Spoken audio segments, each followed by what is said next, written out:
महत्वाची बातमी, पुणे रेल्वे स्थानकावर वंदे भारत ट्रेनचा डबा घसरलाय। वंदे भारत ट्रेनमधील सर्व प्रवासी सुखरूप आहेत। सीएसएमटी वरून सोलापूरला जाणाऱ्या वंदे भारत ट्रेनचा डबा हा घसरलेला आहे। रेल्वे प्रशासनाची प्राथमिक माहिती आहे।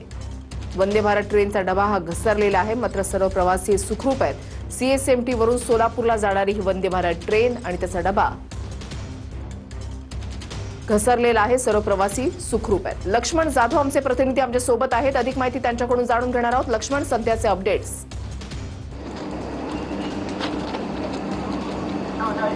सध्या मी पुण्याच्या रेल्वे स्टेशनवरती आहो आणि सध्या आपण बघू शकतो की ही वंदे भारत ट्रेन आहे। ही वंदे भारत ट्रेन पुण्यातल्या पुणे स्टेशनवरती फ्लॅट क्रमांक 3 वरती येत असताना हे एक अपघात घडला आहे। ती ट्रेनचा एक डबा जो आहे तो रुळावून सध्या घसरलेला आहे। सध्या आपण पाहू शकतोय की या रेल्वेमधले सर्व प्रवासी जे आहेत ते सध्या सुखरूप आहेत, मात्र सध्या रेल्वे प्रशासन या ठिकाणी दाखल झालेलं आहे। सध्या जी दुरुस्तीचं काम जे आहे ते या ठिकाणी चालू आहे। सध्या आपण बघू शकतोय की हाच तो डबा आहे। डबा रेल्वे रुळावून घसरलेला आहे आणि सध्या हे युद्ध पातळीवरती काम जे आहे ते सध्या व्यवस्थित करण्याचं सुरू आहे। मात्र सर्व प्रवासी जे आहेत ते सुखरूप आहेत। या सर्व प्रवाशांना आता रेल्वेमधून खाली उतरून फ्लॅट क्रमांकावरती 3 जे आहे यावरती पोहोचवण्याचं काम जे आहे ते सध्या रेल्वे प्रशासनाकडून करण्यात येत आहे। मात्र सध्या आपण बघू शकतो की मोठी गर्दी या ठिकाणी जमलेली आहे। पोलीस प्रशासन सुद्धा घटनास्थळी दाखल झालेलं आहे। मात्र महत्त्वाची गोष्ट म्हणजे सुदैवाने या ठिकाणी कुणालाही दुखापत किंवा ज्या ठिकाणी मोठी दुर्घटना घडलेली नाही। मात्र सध्या आपण बघू शकतो की हे रेल्वे रुळावरून हे जे डबा आहे तो सध्या घसरलेला सध्या आपण पाहू शकतो की हे सध्या घटनास्थळावरचे हे दृश्य आहेत।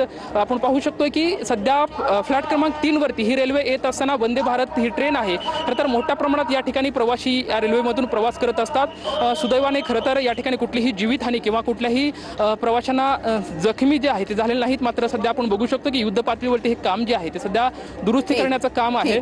नक्कीच धन्यवाद लक्ष्मण दिलेल्या सविस्तर माहितीसाठी।